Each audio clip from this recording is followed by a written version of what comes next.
Okay, as requested, here is a Blitzcrank top game. On Twitter, someone requested that I take a look at Primo's Blitzcrank top. He is around Diamond rank on EUS and plays almost exclusively Blitzcrank AD top. Now, whilst I've heard of him before, and I've definitely tried it before, I've never quite done it exactly in his style. It was more of, oh, he plays Blitzcrank top, let's do Blitzcrank top as well. His style uses things like Mana Moon, things like Iceborne Gauntlet, and even Phantom Dancer is commonly seen on his Blitz. But from that you can gather the general idea is bruiser-ish and lots of mana because of Blitzcrank's Mana Shield passive. Now this is pretty much my first game properly playing it, especially against an actual competent top laner like Renekton. So this is a lot of discovery for me. I do not do a perfect kind of Blitzcrank top play. Obviously this is something entirely new to someone who's never done it before. Kind of like how, you know, a support fresh player would be new to top fresh. But you can kind of see me starting to learn things. And as I do things wrong, or things I could have done better, I'm going to stop, look at them, just as I always do. And then we can see the kind of potentials of Blitzcrank top. The fact that I do well in this game at all shows that Blitzcrank top definitely has a level of viability, enough for Primo to use him in Diamond. It's definitely very impressive. Okay, so as I said, this is against Renekton. Renekton is a very, I wouldn't say totally meta top laner, but formidable nonetheless. The level of sustain, the level of like lane bullying that he can do, it's pretty damn fearsome. What does Blitzcrank have though, on the other hand? I mentioned Mana Barrier. Mana Barrier is an amazing bait tool against people who aren't wary of it, where you get quite a big shield depending on how much mana you currently have.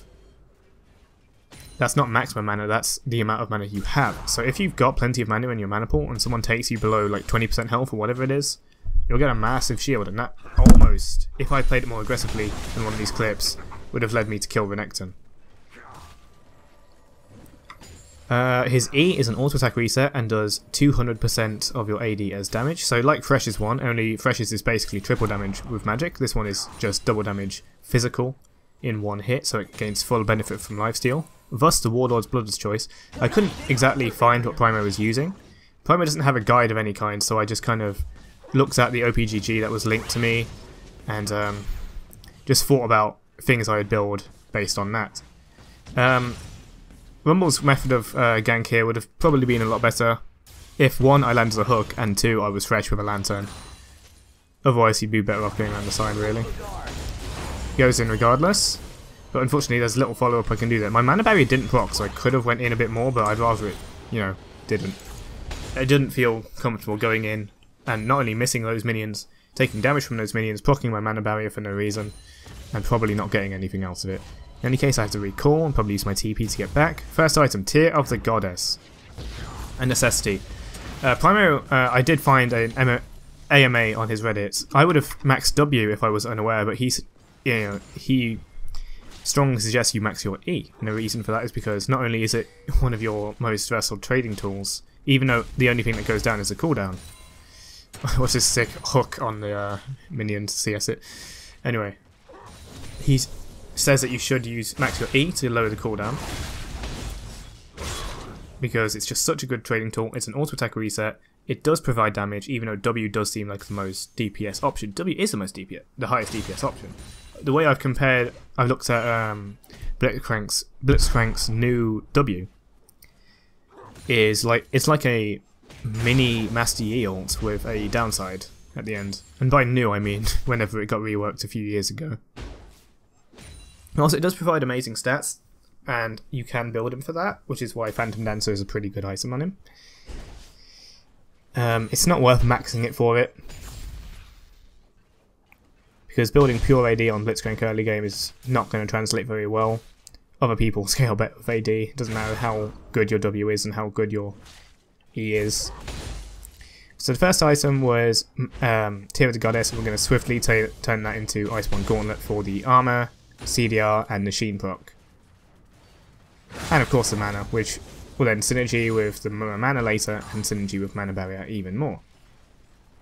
So if you've seen Blitzcranks, you'll see that they have pretty huge mana shields.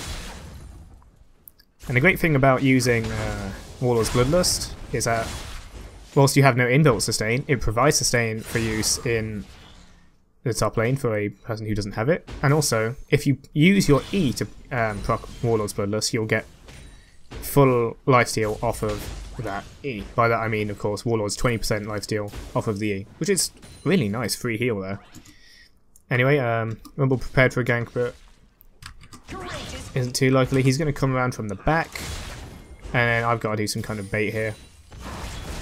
Renekton gets aggressive, doesn't see Rumble early enough. There's no use flashing against a Blitzcrank. And Rumble flashed as well. He didn't need to, but hey, it's one of those in-the-moment kind of things, I guess. With that done, we can push up the lane.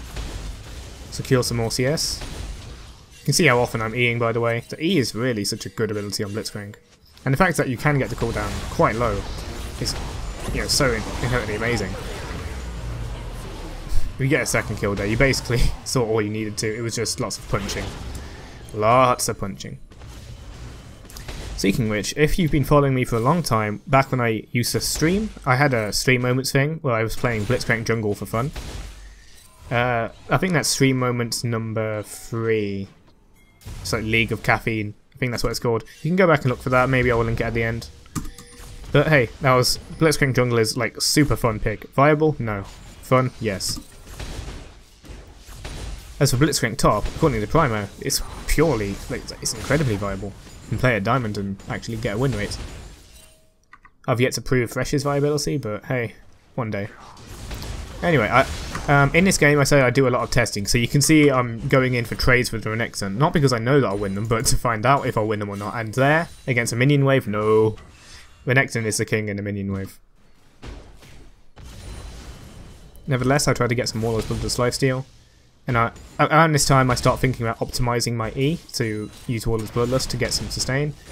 I try to get cheap harasses on Renekton, but with his sustain it's kind of almost a bit pointless. He's got his Tiamat, so that helps him push the lane against me. Luckily with Blitzcrank's E, especially maxing it, I don't know why I queued that. I think I did it to yeah, I did it to charge tier cheekily, but then he went in. I think he must have saw it. If I had it when he went in there, you can see me crying, he would have taken a significantly more damage. So I've got to be scared of this. Indeed it happens. Now look, this is what I said I'd zoom in on when I don't know my own capabilities. I flashed away because I thought he'd keep the pressure on, because I didn't even realise I had mana barrier. This is what happens when you try something for the first time or the first few times. You don't know your champion's capabilities. This is the same if you played AD Fresh, same if you played AD Caston. It's, you know, you can't really judge it until you've stretched out your capabilities. Blitzcrank could have probably, looking at Renekton's health, gotten a kill on him there if I just stayed put and then hooked him. And then maybe my E would come off cooldown again and I could hook, you know, knock him up again. So let's take a closer look. So yeah, we got this. I'm on low health. He sees low health. The Crux sees red. Goes in. He's on full health. He ults immediately. I silence to try to stop him from doing anything or flashing out. And it's too late. I get a bit more damage. You can see how low his health gets from that tower shot. If I did it immediately and didn't waste my flash, then I could have hooked him in, knocked him up, and then if he flashes away, I can flash after him and probably finish him off, or he finishes me off. We don't really know yet. I couldn't really say at this point. But I warded the bush and he waited for me after I think he got the plant. But my point was, if I acted quick enough to make use of mana barrier before it wore off, I would probably have just outright killed him. Instead, I warded the bush and died. Never ward bushes, guys, it just gets you killed. Sarcasm. Anyway, TP immediately, don't want to miss any farm. I've got my Mana Moon quite early, and the reason for that is because whilst Blitz's E is a great tool for tier, you're not exactly maximising your mana income. So Mana Moon is, on any champion, it's probably the best way to think about maximising your mana income. So you're actually capping it out, you're actually reaching its limit. And as I said on the casting guide, or casting video, you will charge it much faster once you have Mana Moon.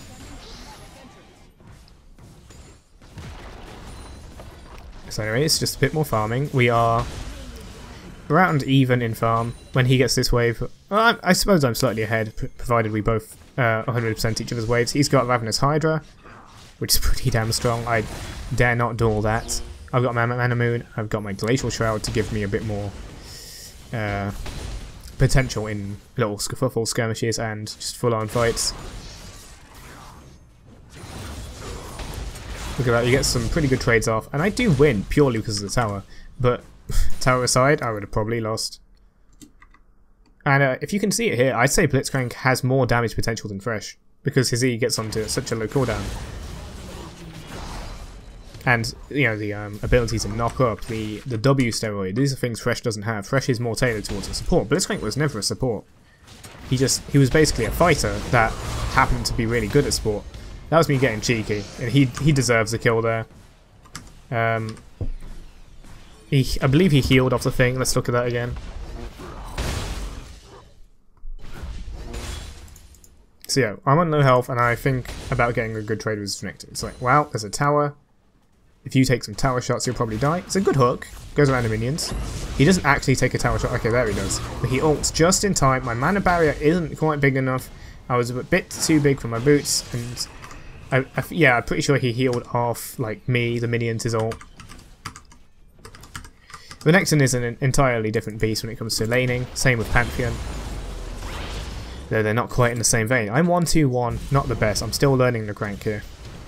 If you guys want, I can do another Blitzcrank game, practice with him a bit, and see if I can improve, see some more capabilities of Primary's Blitzcrank. I've got to say, I really do fucking... Okay, I just swore there, but I'm not gonna uncensor it. Yeah, quite a lot of potential in this, I think. The thing about the demonetization, the videos that were demonetized, even though I didn't appeal for them or anything like that, they've been remonetized. So I'm guessing it was just a temporary thing. Even then, I'm still gonna kind of watch my language, just because I think if you swear all the time, it's just flat out unflattering. Yeah, you just seem like a bit of a pleb. Should I speed up over a kill like that? I mean, what is there to see? Okay, so we stop here because, hey, we can get a kill on this boy. Now, he's a bit too quiet. You can see he goes to ward. The moment I see him go to ward, I don't go for the hook immediately. We don't waste our hooks when you play Blitzcrank. With Fresh, no, even with Fresh I'd go for the flay first, but we want to go for the knockup first because he's in range. If he dashes out of range or if he flashes out of range, that's when you want to use your hook. Same with Fresh, probably same with Nautilus, even though I only ever play him support. But you get the idea. Actually, it's not the same with Nautilus because he doesn't have a second knockup. You can see he uses his dash away, so we have to hook him in, and then he has to use his flash away. I go for a flash hook. Mana barrier giving that amazing bait. If he did that on Rumble, Rumble would have died first, and therefore Rumble wouldn't have been able to finish him off. Rumble still dies, but Rumble was able to get the kill first, and that's the important thing. After that, we just pushed the lane. Had no idea where Gragas was. Oh yeah, I saw Gragas mid, so it's completely fine. Mid's getting a bit demolished. The Fizz is a bit big. I didn't actually think Fizz was too big in this game. I didn't even realise it, I guess. But yeah, this is when I start participating, and this is where Blitzcrank kind of shines. Well, sure, it's nice to be a support Blitzcrank and landing good hooks, so your team can deal with it. It adds this extra level of versatility when you're able to deal with them yourself, you know what I mean? Like, I've got the damage, I've got the Iceborne Gauntlet slow, and I've got the Muir Mana. Well, Mana Moon. Soon to be Muir Mana, yeah. That's so I can actually fight people one-on-one. I don't have to rely on my team. And not only that, but I add decent damage to a team fight. Single target, yes. But Blitzcrank's like scaling with AD is not bad at all. And you've all seen an AP Blitzcrank before, I don't need to tell you about that. Knowing that he just used his troll pole, I go for the hook, and that gets his flash out the way. If he didn't have flash, he'd be a dead boy. The next thing goes up here. Fizz goes up here as well. I try to kind of juke hook the boy by looking towards Renekton and then hooking him. Doesn't quite work. Yep, I'm confused too. And around this time I started getting a lot more aggressive. This is why I didn't think Fizz was fed, because we just kind of stomp him. Everyone that wasn't Twisted Fate, who was 282, we just fingered stomping on him. Remember guys, when you're losing to Fizz, rush Lichbane and then rush Zonia's. What is Banshee's Veil? Anyway, we get a bit too big for our boots, but as I said, it's experimental. Mana Barrier comes in, and I hook him to stop the ult, but his ult is already stopped. I will get finished off by Vayne, but that's completely fine. That was a suicidal charge. Never tumble into a team fight. Thus she dies, and we win out in the end. She must be tilted, I guess. She is 4-5. I don't know. Anyways, the game proceeds as per a normal game. Now we're actually into the team fight phase, where we can see, is Blitzcrank actually useful? Does he contribute? I'm 137. So KD is bad, KDA is pretty decent. Don't need to explain that. There's a level of like overextension which is taken away from you when the enemy has a Blitzcrank. It's like, you can't go this far, your dashes won't help you. Refresh pulls you to them, so it's kind of different. Blitzcrank's hook is legendary in this game, and for very good reason, which I do not need to explain, because it's all in the actions. So as I farm some wolves, I think, you know what, hey, let's kill this big eye boy. And with that kind of initiation, the team goes in. Rumble's not here yet, but it's okay, because the enemy's team isn't there either. Flash over Vel'Koz's stuff. I've got Momo Mana, so my damage potential. That's why I got Momo Mana, and I really wanted to test out like what my potential was. If I fed there, I would be happy, because then I'd know, right, I'm not that strong. So with every action that I'm taking that's kind of out of the comfort zone, I'm learning more and more about Blitzcrank. But this is the kind of rare opportunity where you get to see me how I think you should go about learning a champion. You should just go full on crazy. If you want to learn Lee Sin or Yasuo, just go full on crazy. Try things that you think are stupid, because eventually you'll figure out, hey, that was stupid, but if I dial that down a bit, I'm discovering my limits, right? Because if you always kind of underplay everything, then you're not finding your limits. You're not playing to the best of your capabilities, and at most you'll be average, if not less. So yeah, go crazy when you learn champion. That's how you truly master them. How do you think Caltep does those Master Yi plays? Because he knows his limits. Anyway, that was a bit of a tangent. Back to the game. We're now 3-3-10, and I've bought the Phantom Dancer. Only just now did I realise Fizz is a bit fed, and I should probably get magic resistance. In fact, I don't think I got it for Fizz. I'm pretty sure I got it for Vel'Koz, because his laser was quite prominent in team fights. So, Phantom Dancer not only gives some sticking power for W and E, but as discussed, Phantom Dancer gives crit, it gives attack speed, and that's really good for our scaling. We've got the AD source, Momo Mana, and when you've got that level of steroid on W, having crit is really helpful. I don't think Blitzcrank's E applies full crits. I'm pretty sure the bonus damage does not get critted, but regardless, Phantom Dancer is a nice item. I can see why Primo builds it. Also worth mentioning, I've got Ninja Tabby because, well, look at them. They've got a Vayne and a Renekton. I was scared of them, I suppose, a bit. Anyway, I did the Juke Hook again, where I pretend to be going one way and then just look at her like, oh my more Shindelu. And then she dies. Renekton flashes over. Fresh uses his hook a little bit trigger happy, and mine's still on cooldown because I don't max it. Oh yeah, it's worth noting that attack speed also helps Momo Mana's on hit, naturally, of course. That doesn't mean you go full attack speed on Kassadin. I do think that's hilarious, but I wouldn't, personally. So anyway, we're winning a bit more, and then we're like, hey, maybe we should do Baron. So I ping Baron, or someone pings the Baron, we all ping the Baron. We get the Baron because, hey, what can Vel'Koz do to steal it, right? And as you know, Baron, basically, that gives you so much sieging potential. We can push top, we can push mid, we can push everything, and we can start doing some real damage to the enemy team. I get a bit cocky and I start going closer to the enemy because I'm feeling pretty strong. Infernal Drake is coming up, but here's a problem. I wanted everyone top lane so we can defend, but everyone was attracted to the Fizz bot lane. And I suppose the dumb part is me trying to defend it. Sure, I get some damage off because I punch Vel'Koz and I ult, but I lose my Baron buff like a minute after getting it. And yes, everyone probably should have been here so we can defend this turret. No, we don't need 4 people chasing Fizz, who can't really be chased anyway. And we do get a kill on the Vayne because she's not the brightest, but it's still kind of my fault for even trying to be there. If I can demand that my team goes here, but I should still be standing around here where these minions are, around this tower, out of harm's way, you know? There's no excuse. You can't just go somewhere knowing that you're alone. You look at the minimap, see that you're alone, and then say, where were you all? You knew exactly where they were. They weren't freaking there.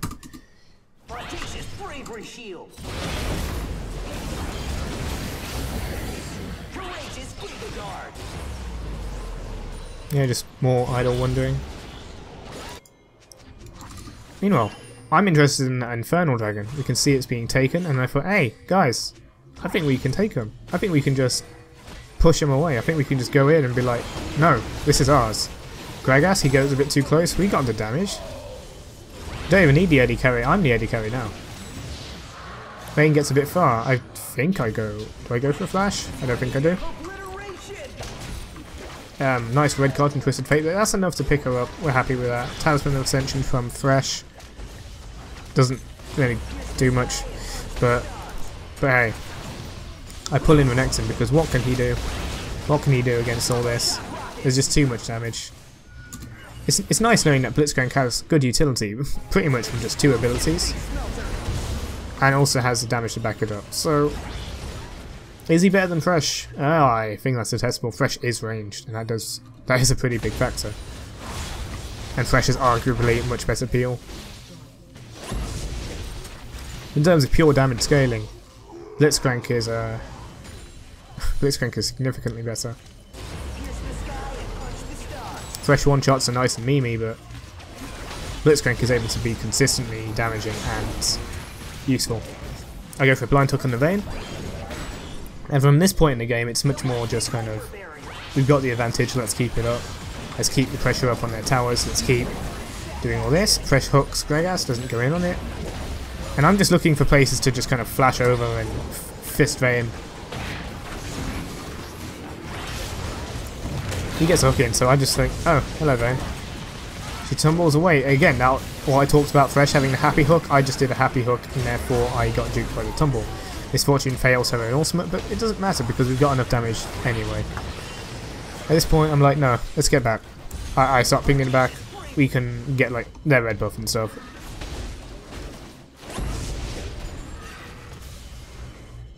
We can come back for round 2. I decided to push the top lane because I've got that capability.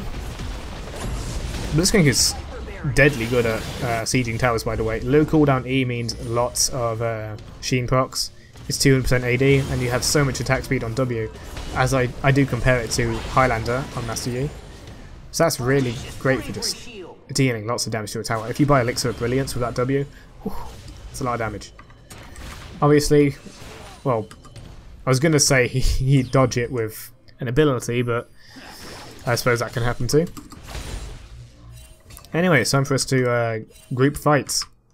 Or groupish fight. I suppose we don't actually all have to be there because the enemy's so behind, besides Fizz, who's been stealing every single kill he's ever earned. Not one assist on Fizz. Elder Dragon spawns in a bit, but I'm so good. There's Fresh showing me up what a good hook actually looks like. I've bought Righteous Glory now, good to mention. Righteous Glory is amazing on immobile melee because it can bring you to the enemy. It's amazing on Juggernauts, amazing on all that kind of stuff.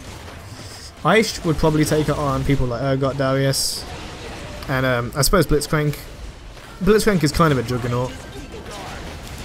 And I think that's how I used to try to build him, a bit like a Juggernaut. It is essential that you build mana though. I do a hook which falls short towards Vel'Koz. They do steal the Baron, and I didn't even realise this. I thought we had the Baron, and I was just trying to run away to preserve the buff. And then I look and it's like, oh, we don't have it. That's fine though, because look at, they're so behind that they don't really gain anything. We just kind of lose some of our offense because we got those 2 inhibitors. In any case, we can get an Elder Dragon. Don't quite know what I'm doing now. I think I was waiting for gold, but then just gave up on it. Elder Dragon is up, so I'm thinking about it. Put a ward down. Gragas is there.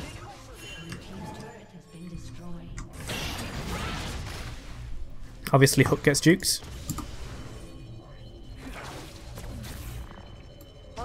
And I'm just kind of pinging the assist thing, like, come on guys. Let's get here. I think someone's still dead. Yeah, Fresh died.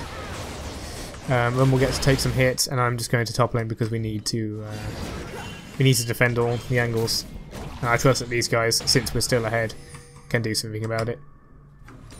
The enemy pings Elder Dragon as we kind of predict. It is warded. I think someone just no, it's still warded. I decided to try to TP as the way to dissuade them, and it kind of, I think it lowers the DPS, but we aren't able to get the dragon. I'm tanky enough to actually go in on it, and perhaps I should have TP'd a lot earlier so I can actually get in while the dragon's still there. Either way, we're able to win out on that. Twisted Fate survives with a nice Zonias, and I'm just like, come on, let's go straight for the inhibitors. As I said, Blitzcrank's got great sieging potential. Go there. He's also good at sieging because obviously when the enemies are under tower you can just kind of pull them out. Renekton gets a bit too close for comfort, and at that point we just win the game. The enemy FFs. There we go. Even though there's a lot of things I could have done better this game as Blitzcrank, we do win in the game, and in the team fights I'm pretty sure I did a pretty decent job. I wouldn't say carry, but I wouldn't say get carried either. Pretty good game, as you guys wanted to see this one before the Aatrox one, which will be uploaded tomorrow. I hope you guys enjoyed this. If you have any more suggestions, or if you want to kind of see me learn more of this Blitzcrank top play, let me know in the comments. If you've got other suggestions, I saw the Frozen Mallet suggestion on Fresh. Do not worry, I do build that sometimes, and if that comes up I'll upload it. But suggest anything you want to see, and I guess I'll see you guys next time.